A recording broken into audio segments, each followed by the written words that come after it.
அனைவருக்கும் அதியமானின் அன்பு வணக்கம். நான் ராஜ்குமார். இந்த வீடியோவில் TNPSC group 4 exam, group 2 exam இல்லை தமிழ் இருக்கக்கூடிய எல்லா விதமான தேர்வுகளுக்கும் பயன்படக்கூடிய தமிழ் கொஷின்ஸ் ஃப்ரீ டெஸ்ட்டாக நம்ம பார்த்துட்டு இருக்கோம். இது 3வது வீடியோ, பார்ட் 3 வீடியோ, ஃப்ரீ டெஸ்ட்டில் 3வது வீடியோ. ரெகுலராக நம்ம இந்த வீடியோஸ் கொண்டு போக போகிறோம். டோட்டலாக எவ்வளோ கொஷின்ஸ் கவர் பண்ண போகிறோம்? மினிமம் 3000 கொஷின்ஸ், அதுக்கு மேலேயும் போகும். பட் 3000 கொஸ்டின்ஸ் மினிமம் நம்ம டார்கெட் பண்ணி பிளான் பண்ணி பார்க்க போகிறோம். சரிங்களா? ஸோ ஆல்ரெடி நான் இதுக்கான பிளான் எல்லாமே இன்ஃபார்ம் பண்ணியிருந்தேன். டெய்லி வந்து மார்னிங் 6 o'clock உங்களுக்கு வீடியோ அப்டேட் ஆகும். டெய்லி 20 கொஸ்டின் ப்ளஸ் அந்த கொஸ்டினோட சேர்ந்து கொஸ்டின்ஸ் இது எல்லாமே பார்க்க போகிறோம். ஐ மீன் 20 MCQ இருக்கும், ப்ளஸ் அதோட அடிஷனல் கொஸ்டின்ஸ் பார்ப்போம். ஒவ்வொரு சேர்ந்து ஒரு 500 கொஸ்டின்ஸ் அப்படின்னு வரும்போது என்ன மாதிரி கொண்டு போக போகிறோம்? டார்கெட் 1, டார்கெட் 2, டார்கெட் 3 இது எல்லாமே ஆல்ரெடி வீடியோவை இன்ஃபார்ம் பண்ணியிருப்பேன். செக் பண்ணிக்கோங்க. நீங்கள் TNPSC group 4 exam, group 2 exam இல்லை மற்ற தேர்வுகளுக்கு படிக்கிறீங்க, இல்லை குரூப் 4க்கான ஆஃப்லைன் டெஸ்ட் பேட்ச், குரூப் 2க்கான ஆஃப்லைன் டெஸ்ட் பேட்ச் இல்லை ஹோம் டெஸ்ட் பேட்ச் வேணும் அப்படின்னா ஸ்க்ரீனில் இருக்கக்கூடிய நம்பருக்கு கான்டாக்ட் பண்ணிக்கோங்க. அதே போல் normal test batches paper 1, paper 2, working டீச்சருக்கான பேப்பர் 1, பேப்பர் 2க்கான டெஸ்ட் பேட்சஸ் போயிட்டு இருக்கு. டிஎன்பிஎஸ்சி எக்ஸாம் இல்லை மற்ற தேர்வுகளுக்கு தேவையான SCRT புக்ஸ் வந்து உங்களுக்கு ஆஃபர் இருக்கும். இந்த நம்பரை கான்டாக்ட் பண்ணி ஆர்டர் பண்ணிக்கோங்க. சரிங்களா? ஸோ நான் முன்னாடியே சொன்ன மாதிரி எல்லா விதமான டெஸ்ட் பேட்சும் பிசி, SI, அதே போல் டெட்டு, குரூப் 4 புக்ஸ் இருக்கும். தமிழ் மீடியம், இங்கிலீஷ் மீடியம்லையும் இருக்கும். வேணுன்றவங்க இந்த ஸ்க்ரீன் நம்பருக்கு கான்டாக்ட் பண்ணிக்கோங்க. முதல் கேள்வி பாருங்க. முதல் கேள்வி என்ன கொடுத்துருக்கேன்? எலியும் பூனையும் போல ஊமை கூறக்கூடிய பொருளை எழுதுக. பகைமை, ஒற்றுமை, நட்பு, வேற்றுமை. என்ன கொடுத்துருக்கேன்? எலியும் பூனையும் சொல்லிட்டேன். அப்ப எலியும் பூனை என்னவா இருக்கும்? பகைமையா இருக்கும். ரெண்டு பேருக்கும் ஆகவே ஆகாது. எப்ப பார்த்தாலும் என்னது? சண்டை போட்டுட்டே இருக்கும். சரிங்களா? அப்ப ஆப்ஷன் ஏ பகைமை. இதுவே வந்து ஒற்றுமையா இருக்கிறது. இதுக்குவே ஒற்றுமை அப்படின்னா இங்க ஆப்ஷன் பில ஒற்றுமை கொடுத்துருக்கேன் இல்லையா? ஒற்றுமையா இருக்கணும் அப்படின்னா நம்ம எது சொல்லலாம்? நகமும் சதையும் போல, இல்ல தேனும் போல, தேனும் போல ஒற்றுமையா இருக்கிறது. சரிங்களா? நகமும் சதையும் போல, இது போல சொல்லலாம். சரிங்களா? ஸோ இந்த மாதிரியான ஆப்ஷன்ஸ் வந்து கொடுப்பாங்க. இதை வந்து நோட் பண்ணிக்கோங்க. இந்த கேள்வி அப்படியே எக்ஸாம்ஸ்ல கேட்கலாம், தப்பு பண்ணிடாதீங்க. சரிங்களா? அடுத்த கேள்வி பாருங்க. ஊமையால் விளக்கப்படக்கூடிய பொருத்தமான பொருளை தேர்வு செய்தல். பொருத்தமான பொருள். மலைமுகம் காணா பயிர் போல மறைக்கிறேன். ஆப்ஷன் பாருங்க, ட்ரை பண்ணி பாருங்க. மழை பெய்யாத நிலை, மழை பொழியாத நிலை, மலையின் முகம், பயிரின் வருத்தம், நீண்ட நாள் காணாமல் ஏங்குவது, வருத்தமும் மகிழ்ச்சியும் கலந்த நிலை. என்ன ஊமை கொடுத்துருக்காங்க? மலைமுகம் காணா பயிர் போல. மலையே இது வரையும் பார்க்கல அப்படின்னா அந்த பயிர் எப்படி இருக்கும்? மழை பொழியாத நிலையா, மலையின் முகம், பயிரின் வருத்தமா, நீண்ட நாள் காணாமல் ஏங்குவது, ரொம்ப நாள் மழை நீரை பார்க்கவே இல்லை, அப்ப நீண்ட நாள் காணாமல் ஏங்கக்கூடியது. மலைமுகம் காணா பயிர் போல. அந்த பயிர் எதுக்காக ஏங்குது? வானம் பொழியக்கூடிய அந்த மழை நீருக்காக ஏங்கி கொண்டே இருக்கிறது. அப்ப சரியான ஆன்சர் என்ன? நீண்ட நாள் காணாமல் ஏங்குவது அப்படின்றதுதான் சரியான. மீதியெல்லாம் ஓரளவு மேட்ச் ஆகிற மாதிரி இருந்தாலும் அதெல்லாம் தவறானது. நமக்கு எக்ஸாக்டா அந்த ஓமைக்கு எது மேட்ச் ஆகுதோ அதுதான் பார்க்கணும். சரிங்களா? ஸோ இதை வந்து நோட் பண்ணிக்குவோங்க. இதுவே வந்து நமக்கு உள்ளங்கை நெல்லிக்கனி போல, உள்ளங்கை நெல்லிக்கனி போல. ஆன்சர் ட்ரை பண்ணுங்க. அப்படின்னா என்ன அர்த்தம்? அப்படியே வெளிப்படையா இருக்காது. உள்ளங்கையில ஒரு நெல்லிக்கனி வச்சோன்னா எல்லாருக்குமே வெளிப்படையா தெரியும். அதே போல பசுமரத்தாணி போல அப்படின்னா சின்ன வயசுல நம்ம படிக்கக்கூடியது மனசுல ஆழமா பதிஞ்சிரும். அப்ப பசுமரத்தாணி போல, பசுமரத்தில் அடிக்கக்கூடிய ஆணி அப்படியே இருக்கும் காலங்காலமா, அது போல. சரிங்களா? ஸோ இந்த மாதிரியான கேள்விகள், இந்த மாதிரியான ஊமைகளை பேஸ் பண்ணி கொஸ்டின்ஸ் கேட்பாங்க. அடுத்த கேள்வி பாருங்க. எவ்வகை வாக்கியம் என கண்டெழுதுதல். தன்வினை, பிறவினை, செய்வினை, செயபாட்டு வினை. இருந்து கேள்விகள் கண்டிப்பா வரக்கூடிய தேர்வுகளுக்கு இருக்கும். ரொம்ப முக்கியமான ஏரியா. முதல்ல செய்வினையை தேர்வு செய்ய. கேள்வி என்னது? கொடுக்கப்பட்ட ஆப்ஷன்ல எது செய்வினை அப்படின்னு கேட்கிறாங்க. கண்ணன் நேற்று வந்தான், இது நாற்காலி, குமரன் மலையில் நனைந்தான், கவிதா உரை படித்தாள். செய்வினை கேட்கிறாங்க. கண்ணன் நேற்று வந்தான், அவனாவே வரான். அப்ப அது என்னது? தன்வினை. இங்க என்ன கேட்கிறாங்க? செய்வினையே கேட்கிறாங்க. சரிங்களா? இது நாற்காலி அப்படின் போது இதுல வினை சொல்லே இல்லை, சும்மா சொல்றாங்க இது நாற்காலி அப்படின்ட்டு இட்டு சொல்றாங்க, அவ்வளவுதான். இதுல வினை சொல்லே இல்லை. குமரன் மலையில் நனைந்தான், அவனாவே போய் நலையறான், யாரும் அவனை செய்விக்கல. சரிங்களா? அவன் இதுல தன்வினையா இருக்கு.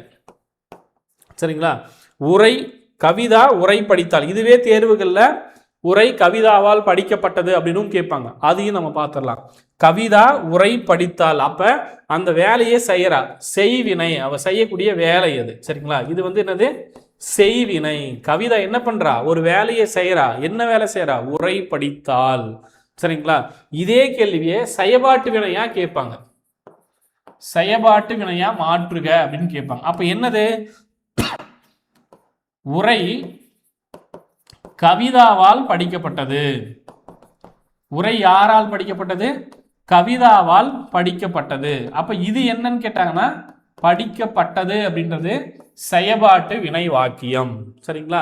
தன்வினை, பிறவினை, செய்வினை, செயபாட்டு வினை பார்க்கும்போது செயபாட்டு வினை இந்த மாதிரி வரும். சரிங்களா? செய்வினை அப்படின்றது கவிதா உரை படித்தால். அப்படியே வரக்கூடிய தேர்வில் இதை கொடுத்து அப்படியே கேட்கலாம். கொடுக்கப்பட்ட செய்வினையை செயபாட்டு வினையாக மாற்றுக அப்படின்னு கேட்பாங்க. சரியா? இதை நோட் பண்ணிக்கோங்க. அடுத்த கேள்வி என்ன கொடுத்துருக்காங்க? செயபாட்டு வினை தொடரை கண்டறிக. நான் இப்போ சொன்னேன் இல்லையா, அதே போல தான் கேட்டிருக்காங்க. செயபாட்டு வினை கேட்குறாங்க. செயபாட்டு வினை இப்போ என்ன சொன்னேன்? உரை கவிதாவால் படிக்கப்பட்டது. அப்ப ஆள் பட்டது. சரிங்களா? பட்டது, பெற்றது, இப்படி முடியணும். எது? செயபாட்டு வினை அப்படின்றது எப்படி முடியணும்? பட்டது, பெற்றது அப்படின்னு முடியணும். அப்ப இங்க எங்க இருக்கு பாருங்க, தோசை வைத்தார் அப்படின்னு கொடுத்துருக்காங்க. இது உயர்திணையில இருக்கு. உயர்திணை வைத்தார் அப்படின்னும் போது மனிதனை சொல்றாங்க. இது தவறா இருக்கு. சரிங்களா? செயபாட்டு வினை வராது. வைத்தான் அப்படின்னும் போது ஆண்பால் வினை வினை முற்றா இருக்கு. ஆண்பால் வினைமுற்று விகுதியா இருக்கு. இதுவும் இல்லை. விகுதி தான் நம்ம பார்க்கிறோம். தோசை வைக்கப்பட்டது, இதுதான் கரெக்டா இருக்கு. ஆன்சர் தோசை வைக்கப்பட்டது. சரிங்களா? இதுவே யாரால் வைக்கப்பட்டது அப்படின்னு கேட்டாங்கன்னா தெளிவா சொல்லலாம். தோசை அம்மாவால் வைக்கப்பட்டது. முடிஞ்சது. சரிங்களா? அப்ப சரியான ஆன்சர் ஆப்ஷன் சி. செயபாட்டு வினைத்தொடர் எது? தோசை வைக்கப்பட்டது. தோசை வைத்தல். அப்ப வைத்தல் அப்படின்னு மட்டும் கேட்டாங்கன்னா வைதல் இல்ல, வைத்தல் இது மட்டும் கேட்கிறாங்கன்னு வச்சுக்கலாம். வைத்தல் இதை மட்டும் கேட்டாங்கன்னா இது என்னது? தொழில் பெயர். அல்தல் முடியுது இல்லையா? அல்தல் முடிஞ்சா இது தொழில் பெயர். நான் எழுதுறது கிளியரா இருக்குன்னு நினைக்கிறேன். ஏதாவது டவுட் இருக்குன்னா வீடியோக்குள்ள கமெண்ட்ல மென்ஷன் பண்ணுங்க. எல்லா வீடியோக்குள்ளேயும் உங்களுடைய மதிப்பெண்களை தெரிவிச்சுட்டு வாங்க.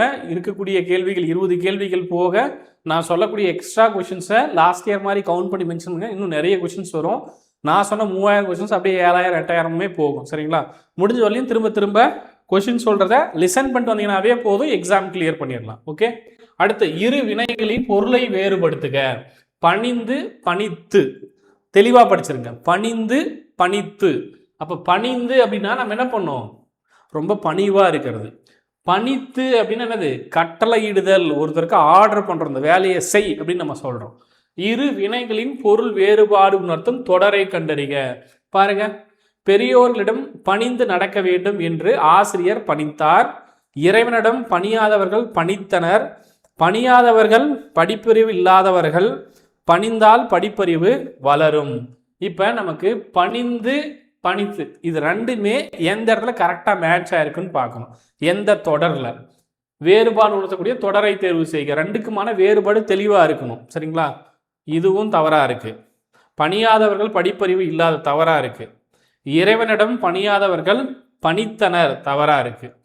ஆசிரியர் பெரியோர்களிடம் பணிந்து நடக்க வேண்டும் என்று ஆசிரியர் பணித்தார். யாருக்கிட்ட நம்ம பணிஞ்சு நடக்கணும்? நம்மளோட பெரியவங்க கிட்ட அப்படின்ட்டு ஆசிரியர் என்ன சொல்றாரு? கட்டளையோட சொல்றாரு. மாணவர்கள்ட்ட சொல்லியிருப்பாரு. அப்ப பணித்தார் அப்படின்னா கட்டளையோட தெளிவா சொல்றாரு, இப்படிதான் நடந்துக்கணும் அப்படின்ட்டு ஆர்டர் பண்றாரு. அதே போல எங்க நடந்துக்கணும்? பெரியோர்கிட்ட பணிந்து, பணிவாக அவங்களுக்கு கீழ்ப்படிந்து நடந்து கொள்ள வேண்டும். பெரியவங்களுக்கு நம்ம கீழ்ப்படிந்து நடந்து கொள்ள வேண்டும். இதுதான் சொல்றாரு. சரிங்களா? ஸோ இதை வந்து நோட் பண்ணிக்கோங்க, ரொம்ப முக்கியமானது. ஓகே. அடுத்து இரு வினைகளின் பொருள் வேறுபாடு. மாறு மாற்று. மாறுன்னு கொடுத்துருக்காங்க. அதே போல பக்கத்துல ஒரு மெய்யெழுத்து கொடுத்து மாற்றுன்னு கொடுத்துருக்காங்க. மாறுபாடு அறிந்து மாற்று. மனிதராக மாறு, மற்றவரையும் மாற்று. மாறுபாடு அற்ற சமூகமாக மாறு. மனிதனாக மாறு, சமூகத்தையும் மாற்று. இந்த இடத்துல மாற்று கரெக்டா இருக்கு, மனிதராக மாறு தப்பா இருக்கு. மாறுபாடு அப்படின்றது மாறுக்கு வராது. மாறுபாடு அற்ற சமூகமாக மாறு. அப்ப ரெண்டு இடத்துலயும் பொருள் வரல. ரெண்டு சொல்லுக்குமான பொருள் இந்த தொடர்ல இல்லை. மனிதராக மாறு, மற்றவரையும் மாற்று. அப்ப மாற்று அப்படின்றது நம்ம மற்ற விஷயங்கள மாறுபாடு செய்கிறோம் இல்லையா, இன்னொருத்தரையும் மாற்றணும் திருத்தணும் அப்படின்னு நினைக்கிறோம் இல்லையா, அப்போ அது மற்றவரையும் மாற்று, இது கரெக்டாக இருக்குது. அதே போல் மனிதனாக மாறு, இப்போ நீ வந்து தீய செயல்கள் செஞ்சு ஒரு மிருகம் போல நடந்து கொள்கிறாய், நீ நல்ல மனிதனாக மாறு அப்படின்றதும் சரி. இப்போ ஆப்ஷன் பி கரெக்டாக இருக்குது. சரிங்களா, மாறு மாற்று அப்படின்றது தான் இந்த இடத்துல சரியா இருக்கு. அப்போ மனிதனாக மாறு மற்றவரையும் மாற்று அப்படின்றது சரியா இருக்கு. சரியா, அடுத்த கேள்வி, இரு வினைகளின் பொருள் வேறுபாடு அறிக. சேர்ந்து சேர்த்து, தெளிவா பாருங்க, சேர்ந்து சேர்த்து கிளியரா இருக்கும்னு நினைக்கிறேன். மாணவர்கள் சேர்த்து சண்டையிட்டனர், ஆசிரியர் சேர்ந்து வைத்தார். அதே போல மாணவர்கள் சேர்ந்து சண்டையிட்டதால் ஆசிரியர் சேர்த்து வைத்தார். ஆசிரியர்கள் சேர்ந்து வைத்தார், மாணவர்கள் சேர்த்து சண்டையிட்டனர். படிக்கும் போதே எக்ஸாம் ஹாலில் உங்களுக்கு கன்ஃபியூஸ் ஆகும், தப்பா படிச்சாலையும் மார்க் போயிடும். அப்ப தெளிவா பொறுமையா படிங்க. இந்த மாதிரியான கேள்விகள் 1க்கு 2 டைம் படிச்சுட்டு சரியா ஆன்சர் பண்ணா மார்க் வந்துடும். தப்பா படிச்சிட்டோம் அப்படின்னா மார்க் போயிடும். ஸோ கட் ஆஃபை ரீச் பண்ணும் அப்படின்னா பொறுமை இந்த நாளும் ரொம்ப ரொம்ப முக்கியம். எக்ஸாம் ஹாலில் அதுதான் போர்க்களம் போல, அந்த 3 மணி நேரத்தை சரியா நீங்க பயன்படுத்திக்கோங்க. மாணவர்கள் சேர்ந்தார்களா, ஆசிரியர் சேர்ந்து வைத்தார். ஆன்சர் ட்ரை பண்ணுங்க பார்க்கலாம். இந்த 4 ஆப்ஷன்ல எது கரெக்டா வரும்? சரியான ஆன்சர் என்ன? மாணவர்கள் சேர்ந்து சண்டையிட்டதால் ஆசிரியர் சேர்த்து வைத்தார். சேர்த்து சேர்ந்து, இப்ப சேர்த்து அப்படின்றது நமக்கு மீனிங் தெரியும். 2 விஷயம் பிரிஞ்சிருக்கு, அது ஒன்னா சேர்த்து வைக்கிறோம். ஏ டீமும் பி டீமும் சண்டை போட்டுக்கிறாங்க, அவங்கள என்ன பண்றோம், நம்ம சேர்த்து வைக்கிறோம். நீங்க சொல்ற மாதிரி சிஎஸ்கேல ஆர்சிபி ஏதோ ஒன்று வச்சுக்கோங்க. சரிங்களா, சேர்த்து. சரிங்களா, 2 டீம் பிரிஞ்சிருக்கு, ஒன்னா சேர்த்து வைக்கிறோம். இங்க சேர்ந்து அப்படின்னா நானும் நீயும் ஒன்னா சேர்ந்து வேலை செய்யறோம், அந்த மீனிங் வந்துடும். அப்ப மாணவர்கள் சேர்ந்து எல்லாம் ஒன்னா சேர்ந்து சண்டை போட்டுக்கிறாங்க, ஆசிரியர் என்ன பண்றாரு, ஒன்னா சேர்த்து சண்டை போட்டுக்காதீங்க, எல்லாம் ஒன்னா சேர்ந்து இருங்க அப்படின்னு சொல்றாரு. சரியா, ஸோ இதே போல இதே பொருள்ல இந்த 2 வார்த்தை எடுத்துக்கோங்க, வேற வாக்கியங்கள் கொடுத்துருவாங்க, சேர்த்து சேர்ந்து, இதை பேஸ் பண்ணியே கொஸ்டின்ஸ் கேட்பாங்க. சரிங்களா, இதை நோட் பண்ணிக்கோங்க. அடுத்த கேள்வி, 10 ரொம்ப ஈஸியான கேள்வி, 10 ரொம்ப குயிக்காக முடிச்சிடலாம். 10 வினாவிற்கு சரியான விடையை தேர்வு செய். நாகூர் ரூமி தஞ்சை மாவட்டத்தில் பிறந்தவர், தெளிவாக படிச்சுக்கோங்க. அடுத்த 5 கேள்விகளும் இந்த பேராகிராஃபை பேஸ் பண்ணி தான் இருக்க போகுது. நாகூர் ரூமி தஞ்சை மாவட்டத்தில் பிறந்தவர். இவர் 80களில் கனையாளி இதழில் எழுத தொடங்கியவர். கவிதை, குறுநாவல், சிறுகதை, மொழிபெயர்ப்பு என பல தளங்களில் தொடர்ந்து இயங்கியவர். நரிகால்கள், 7வது சுவை, சொல்லாத சொல் ஆகிய கவிதை தொகுதிகள் வெளியாகியுள்ளன.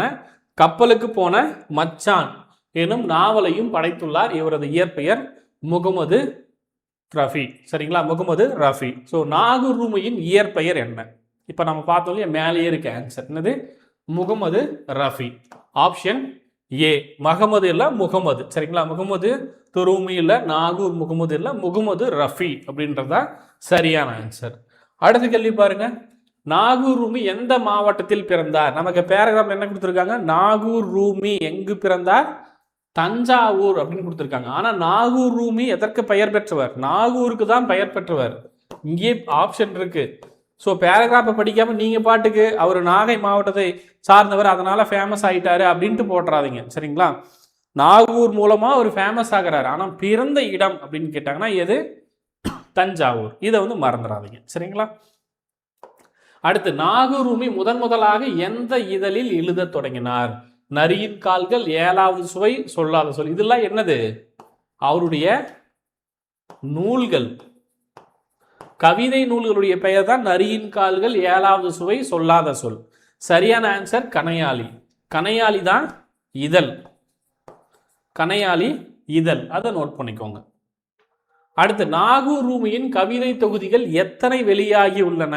இப்ப நம்ம முன்ன பார்த்தோம் இல்லையா, எது பார்த்தோம், நரியின் கால்கள், 7வது சுவை, சொல்லாத சொல். அப்ப 3 கவிதை தொகுதிகள் வெளியாகி உள்ளன. அடுத்து நாகூர் ரூமி எழுதிய நாவலின் பெயர் என்ன?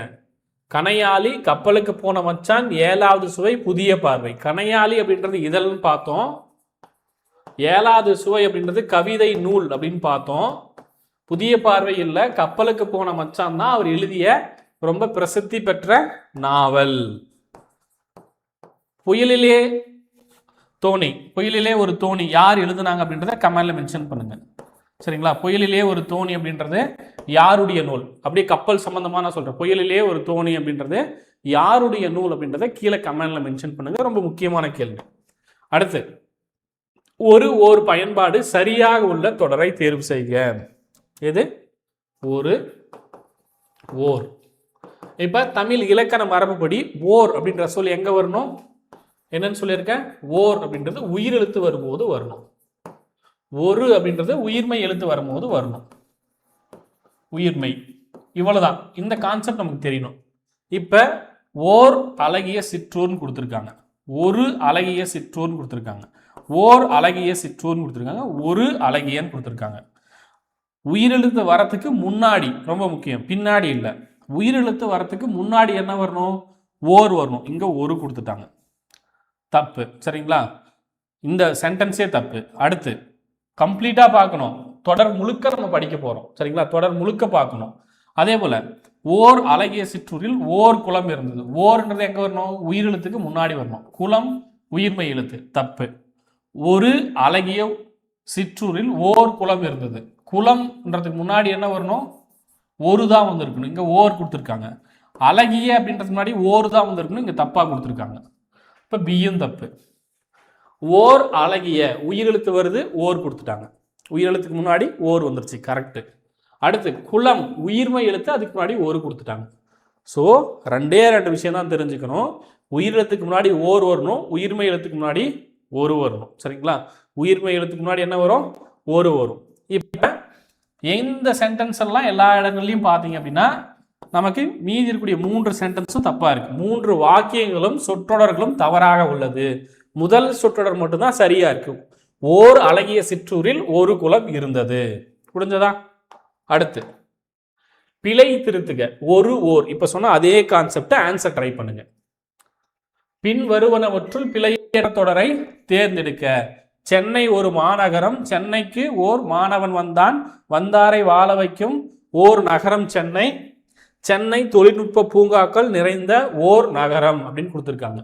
இப்ப பின்வருவனவற்றுள் பிழையற்ற அப்படின்னு கொடுத்துட்டாங்க. அப்ப பிழை இல்லாத தொடர் தான் நீங்க பார்க்கணும். பிழை உள்ளன்னு பார்த்துக்கூடாது. பொருந்தாதது பிழை உள்ளது அப்படி இல்லை. இங்கே பிழை அற்ற அப்படின்னு சொல்லிட்டாங்க.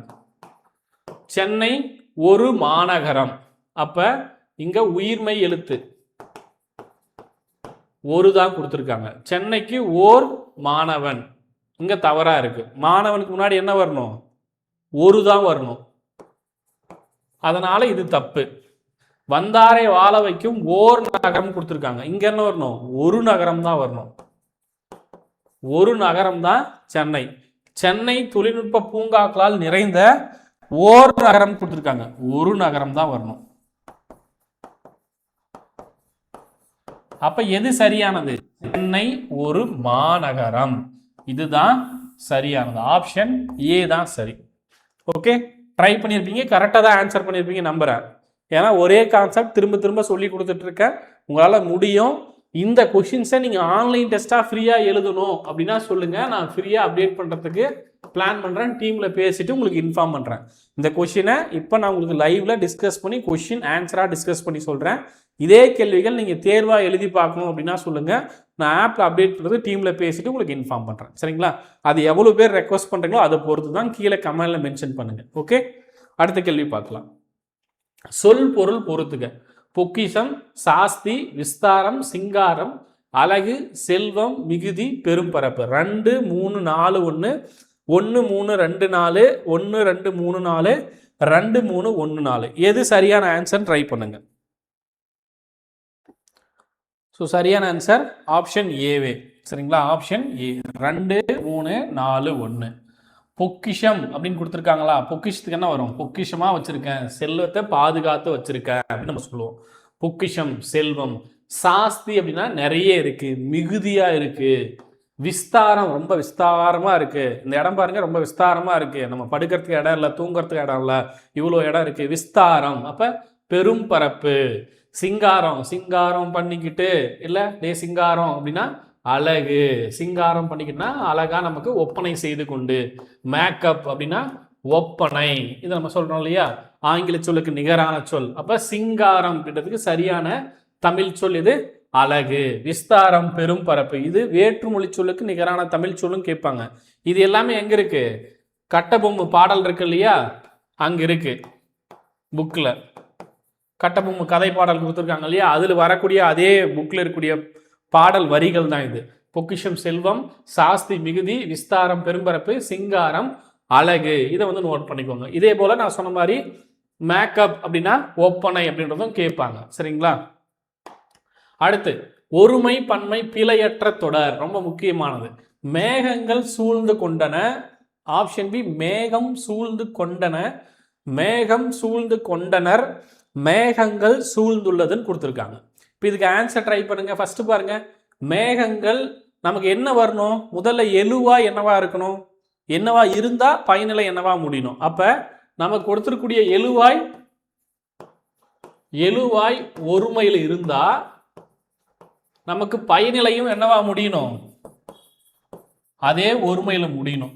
இதே எழுவாய் நமக்கு பன்மையில் இருந்தா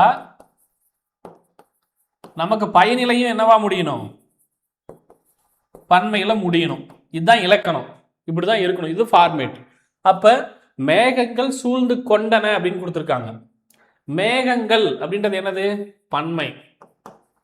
சரியா? இது கரெக்டா இருக்கான்னு பாருங்க. அடுத்து மேகம் அப்படின்னு கொடுத்துருக்காங்க. மேகம்ன்றது ஒருமை, கொண்டன அப்படின்றது பன்மை. சரிங்களா? இது தப்பா இருக்கு. மேகம்ன்றது ஒருமை, ஆனா பயனிலை பன்மையில கொடுத்துருக்காங்க. அது தப்பு. அடுத்து மேகம் கொண்டனர். இங்க பாத்தீங்கன்னா மேகம் கொண்டனர் கொடுத்துருக்காங்க. இதுவே முதல்ல சென்டென்ஸ் ஃபார்மேஷனே இது தப்பு. ஏன் அப்படின்னா மேகம்ன்றது என்னது? அக்ரிணை. அக்ரிணைக்கு என்ன வரணும்? அக்ரிணியே வரணும். மாடு உள்ளே வந்தார் அப்படின்னு நம்ம சொல்ல மாட்டோம். மாடு உள்ளே வந்தது அப்படின்னு தான் சொல்லுவோம். அப்ப அக்ரிணை வந்தா அக்ரிணியே வரணும். மேகம்ன்றது அக்ரிணை. அப்ப அதனுடைய பயனிலை எப்படி முடியணும்? அக்ரிணிலேயே முடியணும். ஆனா இங்க உயர்தனையா கொடுக்குறாங்க, கொண்டனர் அப்படின்ட்டு. இப்ப நான் சொன்ன மாதிரி மாடு உள்ளே வந்தது அப்படின்னு சொல்லாம மாடு உள்ளே வந்தார் அப்படின்னு சொல்றோம். சரியா? இன்னும் மாடே கூட சில இடங்கள்ல வந்து நம்ம உயர்த்தி பார்ப்போம், அது வேற. பட் எக்ஸாம்பிளுக்கு சொல்றேன். மேகங்கள் சூழ்ந்துள்ளது. மேகங்கள் அப்படின்றது பன்மை, சூழ்ந்துள்ளது அப்படின்றது ஒருமை. அப்ப ஏன் இதெல்லாம் தப்பு? இது மூணுமே ஏன் தப்புன்றது தெரிஞ்சுக்கோங்க. ஏன் தவறு அப்படின்றது தெரிஞ்சாதான் எது சரி ஏன் சரின்னு தெரியும். வெறுமனே வந்து இலக்கணத்தை பொறுத்தவரை நீங்க பிராக்டிஸ் பண்ண தான் லேர்ன் பண்ணிக்க முடியும். ஸோ மேகங்கள் சூழ்ந்து கொண்டன, இதுவும் பன்மையா இருக்கு, இதுவும் பன்மையா இருக்கு. அப்ப இதுதான் சரியான ஆன்சர். ஆப்ஷன் ஏ, மேகங்கள் பன்மை எழுவாய், சூழ்ந்து கொண்டன பன்மை பயனிலை. அப்போ ஆப்ஷன் ஏ சரியானது. சரியா? அடுத்து கேள்வி எண் 17. ஒருமை பன்மை பிழையற்ற தொடரை தேர்வு செய்க. ஆப்ஷன் பாருங்க. இது பழம் அல்ல, இது பழம் அன்று, இது பழங்கள் அல்ல, இது பழங்கள் அன்று. முதல்ல இது அப்படின்றது எல்லாமே எதை குறிக்குது? ஒருமையை குறிக்குது. ஸோ இதுக்கு ஆன்சர் ட்ரை பண்ணுங்க. டிஎன்பிஎஸ்சி எக்ஸாமுக்கு நீங்கள் படிக்கிறீங்க, புதுசாக படிக்கிறீங்க அப்படின்னா குரூப் 4க்கான நியூ டெஸ்ட் பேட்ச், குரூப் 2க்கான நியூ டெஸ்ட் பேட்ச் தமிழ் மீடியமில் அப்டேட் பண்ணியிருக்கோம். அதே போல் ஹோம் டெஸ்ட் பேட்சை பொறுத்தவரை உங்கள் வீட்டுக்கே கொரியர் பண்ணிடுவாங்க. கொஷின் பேப்பர், அதற்கான ஆன்சர் கீ, இது எல்லாமே பிரிண்ட் அவுட் ரொம்ப மினிமம் காஸ்ட்டில் இருக்கும். ஏன்னா லாஸ்ட் 3 இயர்ஸாக பண்ணிட்டு இருக்கோம். ரொம்ப மினிமம் காஸ்ட்டில் ரொம்ப பெஸ்ட்டாக இருக்கும் ஹோம் டெஸ்ட் பேட்ச். சரிங்களா? அதே போல் வீடியோ கிளாஸஸ் ப்ளஸ் டெஸ்ட் வந்து உங்களுக்கு கிளாஸஸ் எல்லாமே ஒர்த்தாக இருக்கும், பட் மினிமம் காஸ்ட்டில் இருக்கும். அந்த காஸ்ட் யூஸ் பண்ணிட்டு நீங்கள் வீட்டிலேருந்து படிக்கிறதுக்கு எந்த அளவு பெஸ்ட்டாக இருக்குமோ அந்த அளவு பெஸ்ட்டாக இருக்கும். சரிங்களா? கிளாஸஸ் எல்லாமே ஒர்த்தாக இருக்கும். வீடியோ கிளாஸஸ் வேணும்னா வீடியோ கிளாஸஸ் டெஸ்ட்டில் ஜாயின் பண்ணிக்கோங்க. ஆல்ரெடி படித்து முடிச்சிட்டிங்க, ப்ராக்டிஸ் பண்ணால் ஹோம் டெஸ்ட் பேட்ச் ஜாயின் பண்ணிக்கோங்க. குரூப் 4 வீடியோ கிளாஸஸோ இல்லை டெஸ்ட் பேட்ச், டெஸ்ட் பேட்ச் ஆன்லைனில் வேணும் அப்படின்னாலும் ஆன்லைன் டெஸ்ட் பேட்ச் இருக்குது. வரக்கூடிய 18ஆம் தேதி ஃப்ரீ டெஸ்ட் நான் கொடுத்துருக்கேன். ஆஃப்லைனில் கோயம்புத்தூர் பிரான்ச்சில் 18ஆம் தேதி ஆஃப்லைனில் நீங்கள் எழுதக்கூடிய டெஸ்ட் பேட்ச் வந்து ஃப்ரீ டெஸ்ட், ஃபஸ்ட்டு டெஸ்ட் இருக்குது. அதை வந்து எழுதுனீங்க அப்படின்னா அந்த ஆஃப்லைன் டெஸ்ட் பேட்சை கம்ப்ளீட்டாக நீங்கள் ஃப்ரீயாகவும் யூஸ் பண்ணிக்க முடியும். மார்க் அதிகமாக ஸ்கோர் பண்ணீங்க அப்படின்னா. சரிங்களா? ஸ்காலர்ஷிப் டெஸ்ட் மாதிரிக்கும் அதை யூஸ் பண்ணிக்கோங்க. சரிங்களா? இது இல்லாமல் டெட்டு, அதே போல் பிசி எஸ்ஐக்கான டெஸ்ட் பேட்சஸ் ஆப்பில் அப்டேட் பண்ணியிருக்கோம். சரிங்களா? டெட்டில் இருக்கக்கூடிய பேப்பர் 1, பேப்பர் 2, அதே போல் மேக்ஸ் சயின்ஸ் சோசியல் சயின்ஸ்க்கு தனித்தனி பேட்சஸ் இருக்குது. பிசிக்கான டெஸ்ட் பேட்ச் வீடியோ கிளாஸஸ், எஸ்ஐக்கான வீடியோ கிளாஸஸ் டெஸ்ட் பேட்சஸ் இருக்குது, ஜாயின் பண்ணிக்கோங்க. சரிங்களா? கீழே நம்பர் கொடுத்துருப்பாங்க. ஓகே, இப்போ இங்கே பாருங்க, இது பழம் அல்ல, இது பழம் அல்ல. முதல்ல அல்ல அப்படின்றது என்னன்னு தெரிஞ்சுக்கோங்க. அல்ல அப்படின்றது என்னது? பன்மைக்கான வார்த்தை. அன்று அப்படின்றது ஒருமைக்கான வார்த்தை. இது தெரிஞ்சா ஆன்சர் பண்ணிடலாம். சரிங்களா? அன்று அப்படின்றது ஒன்று ஞாபகம் வச்சுக்கோங்க. மறந்து போயிடுது சார் எனக்கு அப்படின்னா, அன்று அப்படின்றது ஒன்று ஞாபகம் வச்சுக்கோங்க. அன்று அப்படின்னா ஒன்று. அப்போ ஒன்றுனா என்னது? அது ஒருமையில தான் வரும். இது ஈஸியா ஞாபகம் வச்சுக்கலாமா? அன்று அப்படின்னா ஒன்று ஞாபகம் வச்சுக்கிட்டா அது ஒருமை. ஏன்னா அங்க போய் எக்ஸாம் அல்லவா அன்றால் அங்க போய் கன்ஃபியூஸ் பண்ணக்கூடாது. அன்றுனா ஒன்று, அன்று அவன் ஒரு பழம் கொடுத்தான் அப்படின்ற மாதிரி. சரியா? அன்றுனா ஒன்று. அப்ப இது பழம் அன்று. அதே போல இது பழங்கள் அல்ல. இங்க பாருங்க, இதுன்றது ஒருமை, பழங்கள்ன்றது பன்மை. அப்ப இந்த வார்த்தையே தப்பு. இது அப்படின்றது ஒருமை, பழம்ன்றது ஒருமை, அல்லன்னு கொடுத்துட்டாங்க. உங்களுக்கு இன்னும் புரியறதுக்காக பழம்னே கொடுத்துட்டாங்க. அல்லன்றது பன்மை. அப்ப இதுவும் தப்பு. இது பழங்கள் அன்றுன்னு கொடுத்துட்டாங்க. இதுன்றது ஒருமை, பழங்கள்ன்றது பன்மை. சரிங்களா? அன்று அப்படின்றது ஒருமை. அப்ப பழங்கள்ன்ற வார்த்தை இங்க வந்ததுனால டியும் தப்பு. இதுன்றது ஒருமை, பழம் அப்படின்றதும் ஒருமை, அன்று அப்படின்றதும் ஒருமை. அப்ப சரியான ஆன்சர் எது? சென்டென்ஸ் ஃபார்மேஷன்ல எது சரியா இருக்கு? ஆப்ஷன் பி சரியா இருக்கு. ஒருமை பன்மை பிழையற்ற தொடர் அப்படின்னு பார்க்கும்போது பார்க்க ரொம்ப சிம்பிளா இருக்கா? பார்க்க 4 ஆப்ஷன் சிம்பிளா இருக்கா? புதுசா படிக்கணும்னு சொல்றேன். ஏற்கனவே படிச்சவங்க கண்டிப்பா ஆன்சர் பண்ணிடுவீங்க இதுக்கு. சரிங்களா? ஸோ உங்களால முடியும். ஓகே, அடுத்து பாருங்க. கீழ்கண்ட சொல்லின் சுட்டு பெயரினை எழுதுக. வாழை மரம், வாழை தோப்பு, வாழை கன்று, வாழை தோட்டம், அதே போல வாழை இலை. எது வந்து கரெக்டான கூட்டு பெயர்? சரிங்களா? சுட்டு பெயர்ல கூட்டு பெயர் எது கரெக்ட்னு பாருங்க. சரியான ஆன்சர் வாழை தோட்டம். வாழைக்கு என்ன வரும்? தோட்டம் தான் வரும். இதெல்லாம் அப்படியே நம்ம ஸ்டாட்டிக்கா படிக்கிறது தான்.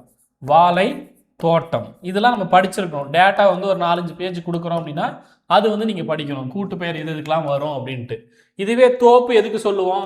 தென்னந்தோப்பு, தென்னந்தோப்பு. சரிங்களா? இது தென்னந்தோப்பு அப்படின்னு சொல்லுவோம். சரிங்களா? இந்த மாதிரியான விஷயங்களை வந்து நம்ம படிக்கணும். இதுவே கரும்புக்கு என்ன சொல்லுவோம்? கரும்பு கொள்ளை அப்படின்னு சொல்லுவோம். கரும்புக்கு கொள்ளை அப்படின்னு சொல்லுவோம். சரிங்களா? ஸோ இந்த மாதிரியான விஷயங்களை வாழை இலைன்றது அதனுடைய ஒரு உறுப்பா போயிடும். சரிங்களா? அதே வாழை கன்று அப்படின்றது இளமை கால பெயரா வரும். வாழை மரம் சொல்றோம் இல்லையா, அதனுடைய இளமை கால பெயரா எது வரும்? வாழை கன்று. இளமை கால பெயர்கள்ல வந்துடும். இதுவே அவங்க என்ன கேட்டிருக்காங்க? கூட்டு பெயர் தான் கேட்டிருக்காங்க. நிறைய வாழை மரங்கள் கூட்டமா இருக்கும்போது அதுக்கு பேர் என்னப்பா அப்படின்னு கேட்குறாங்க. அப்ப அதுக்கு பேரு வாழை தோட்டம். சரிங்களா? தோப்புன்னு போட்டுறாதீங்க. எதுக்கு தோப்பு வரும்? தென்னந்தோப்பு இதுதான் வரும். தென்னந்தோப்பு இதை நோட் பண்ணிக்கோங்க. அடுத்து பொறுத்துக. பொருத்தமான பொருளை தெரிவு செய்க. விளைவுக்கு பால், அறிவுக்கு வேல், இளமைக்கு நீர், புலவருக்கு தோல். மாத்தி மாத்தி கொடுத்துருக்காங்க. எது கரெக்ட்னு பாருங்க. சரிங்களா? 1 2 3 4, 3 4 1 2, அதே போல 1 3 2 4, 4 1 2 3. விளைவுக்கு என்ன வேணும்? விளையணும்னா நீர் வேணும். அறிவுக்கு என்ன வேணும்? தோல் வேணும். இளமைக்கு என்ன வேணும்? பால் வேணும். புலவருக்கு என்ன வேணும்? வேல் வேணும். Option B. விளைவுக்கு நீர், அறிவுக்கு தோல். இதெல்லாமே என்ன பண்ணும்? இன்பத்தமிழ் பாடல் இருக்கு இல்லையா, இன்பத்தமிழ் பாடல்ல பாரதிதாசன் அவர்கள் எழுதிய பாடல் வரி. இதெல்லாம் பாரதிதாசன் அவர்கள் எழுதிய பாடல் வரி. பாவேந்தர் பாரதிதாசன் சொல்றோம். அவர் எழுதிய நூல்கள் எது முக்கியமானது? நிறைய நூல்கள் இருக்கு. இருண்ட வீடு இதெல்லாம் கேட்பாங்க. பாரதிதாசனுடைய நூல்கள் கேட்பாங்க. அதை நோட் பண்ணிக்கோங்க. இன்பத் தமிழ்ல இருக்கக்கூடிய பாடல் வரிகளை பொறுத்துக்க சொல்லி கேட்கிறாங்க. இதே போல இப்ப இங்க என்ன சொல்லியிருக்காரு? புலவருக்கு வேல் அப்படின்னு சொல்லியிருக்காரு இல்லையா. இதே போல அதியமான் மன்னர் இறக்கும் போது, போர்க்களத்துல இறக்கும் போது அவர் மீது பாய்ந்த அந்த வேல் இருக்கு இல்லையா, அந்த வேல் ஔவையார் என்னன்னு சொல்லுவாங்க? இது அதியமான் மீது பாய்ந்த வேல் அல்ல, அது தமிழின் மீது பாய்ந்த வேல் அப்படின்னு சொல்லியிருப்பாங்க. அந்த பாடல் வரியுடைய முதல் வரியோ கடைசி வரியோ தெரிஞ்சவங்க கமெண்ட் பண்ணுங்க. சரிங்களா? ரிலேட் பண்ணி படிக்கிறதுக்காக சொல்றேன். யூனிட் 6ல அந்த வரிகள் கேட்பாங்க. ஏன்னா அது ரொம்ப முக்கியமான பாடல். சரிங்களா?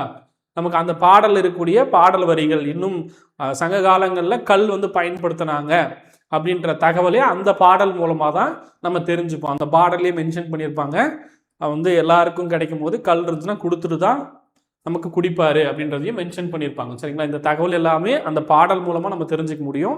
அந்த பாடல் கையறு நிலை பாடலாக இருக்கும். சரிங்களா? அந்த பாடலுடைய முதல் வரி தெரிஞ்சவங்களோ இல்லை இந்த மாதிரியான தகவல் வந்து நமக்கு தேர்வுகளில் கேள்வியாக கேட்பாங்க. ஓகே, அதை நோட் பண்ணிக்கோங்க. பொருத்தமான பொருளை தெரிவு செய்க. 5 என்பதன் தமிழ் எண். தமிழ் எண்ணுருக்கள் கண்டிப்பாக தேர்வுகளில் ஏதாவது 1, 2 இல்லை தமிழ் எண்ணுருக்களை கொடுத்து கூட்ட சொல்லுவாங்க. நமக்கு 5 கேட்குறாங்க. 5 எது வரும் பாருங்க. சா, கா, ரு, ஆ கொடுத்துருக்காங்க. எது வரும்? ரு. இன்னும் சொல்ல போனால் எழுதி பார்த்தீங்கன்னா அதுக்குள்ளே இருக்கும். இதுக்குள்ளே இருக்கா 5. இது நான் என்ன சொல்லியிருப்பேன்? ஷார்ட்கட். காலை உணவை நன்கு சமைத்து ருசித்து சாப்பிட்டேன் என அவன் கூறினான். காலை உணவை நன்கு சமைத்து ருசித்து சாப்பிட்டேன் என அவன் இல்லை அவள். காலை ஸ்கூல் போகிறீங்க, ஸ்கூல் போயிட்டு உங்கள் ஃப்ரெண்டு கிட்ட கேட்குறீங்க, காலை உணவை நன்கு சமைத்து ருசித்து சாப்பிட்டான் என அவள் கூறினாள் இல்லை அவன் கூறினான், ஏதோ ஒன்று. சரிங்களா? ஏதாவது ஒரு ஷார்ட்கட் வச்சுக்கோங்க. சரிங்களா? இதை நோட் பண்ணிக்கோங்க. இந்த மாதிரியான கேள்விகள் கேட்பாங்க. இப்போ நான் முன்னாடி சொன்ன மாதிரி கொஷின்ஸ் வந்து நிறைய கொஷின்ஸ் பார்த்துருக்கோம்.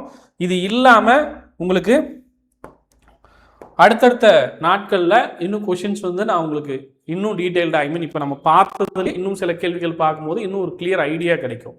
அப்போ அதையும் பார்க்கும்போது ஆன்சர் நீங்கள் கொடுக்க ஆன்சர் ட்ரை பண்ணிடுவீங்க. வெறுமனே நீங்கள் புக் எடுத்து படிக்கிறத தாண்டி இதை கேட்கும் போது நம்ம ப்ராக்டிஸ் பண்ணும்போது இன்னும் நிறைய கற்றுப்பீங்க. இப்போ இந்த 3 லைவ்லேயும் நிறைய விஷயங்கள் நீங்கள் தெரிஞ்சிருப்பீங்க அப்படின்னு நம்புறேன். புதுசாக பார்க்குறவங்க, ஏற்கனவே படித்தவங்க கண்டிப்பாக உங்களுக்கு ஆன்சர் பண்ண முடியும், படித்தவங்களால் ஆன்சர் பண்ண முடியும்.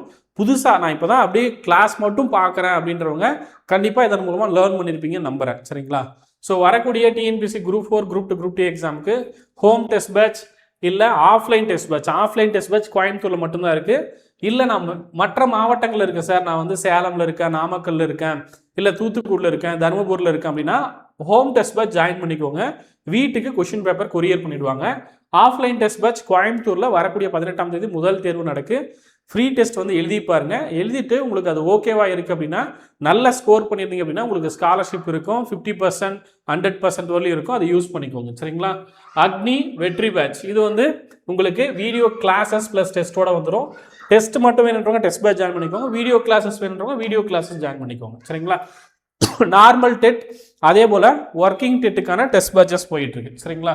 ஒர்க்கிங் டெட்டுக்கும் நார்மல் டெட் பேப்பர் 1, பேப்பர் 2க்கு விருப்பம் இருக்கிறவங்க ஜாயின் பண்ணிக்கோங்க. புக்ஸ் தமிழ் மீடியம், இங்கிலீஷ் மீடியமில் எல்லா சப்ஜெக்ட்டுக்கும் ஹிஸ்ட்ரி, பாலிட்டி, எக்கனாமிக்ஸ், ஜியாகிரஃபி இந்த மாதிரி ஒவ்வொரு சப்ஜெக்ட்டும் Tamil medium books, English medium books இருக்கும். விருப்பம் இருக்கிறவங்க பர்ச்சேஸ் பண்ணிட்டு படிக்க ஸ்டார்ட் பண்ணிக்கோங்க. சரிங்களா? பிசிஎஸ்ஐக்கும் தனித்தனி கிளாஸஸ் போயிட்டு இருக்கு. பிசிக்கும் அதே போல் எஸ்ஐக்குமான classes, video classes, test batches போயிட்டு இருக்கு. இந்த நம்பர் கான்டாக்ட் பண்ணிட்டு ஜாயின் பண்ணிக்கோங்க. சரிங்களா? தேங்க்யூ.